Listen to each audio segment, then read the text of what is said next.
Okay, so we are going to work on multiplying fractions. I'm going to make this as big as I can so that we can see it. But the key with multiplying fractions is that they have to be improper fractions. So this won't work. That means that we have to multiply 3 times 7 and then plus the 4.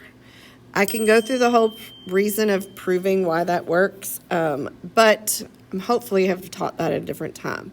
So I'm going to rewrite this as 9 over 5 times 3 times 7 is the 21 plus the 4 over 7.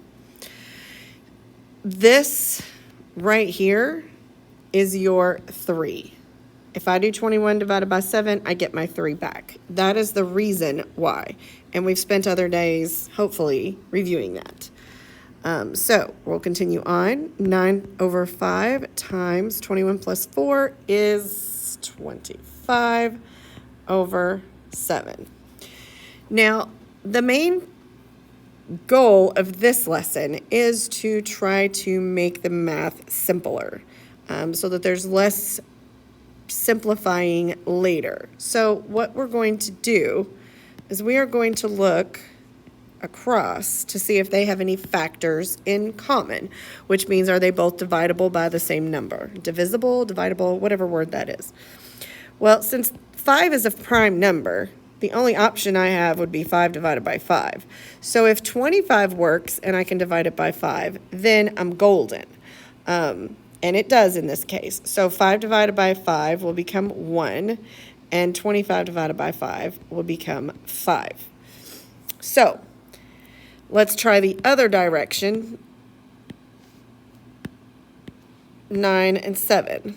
Well, if we look at those factors, the factors of 9 is just 3 and 3, and 7 is a prime number. So those I can't do any cross-canceling.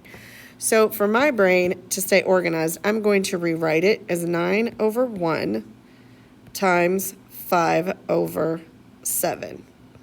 And I'm doing that so that I don't get mixed up in all the mess that is over there. 9 times 5 is 45 over 7. Now that's not the best way to leave this. We want to make sure that that is a better number, not an improper fraction. So I'm going to come up here and I'm going to do 45 divided by 7. So I think 45 divided by 7, I can get close with 6. 6 times 7 is 42, and I have a remainder of 3.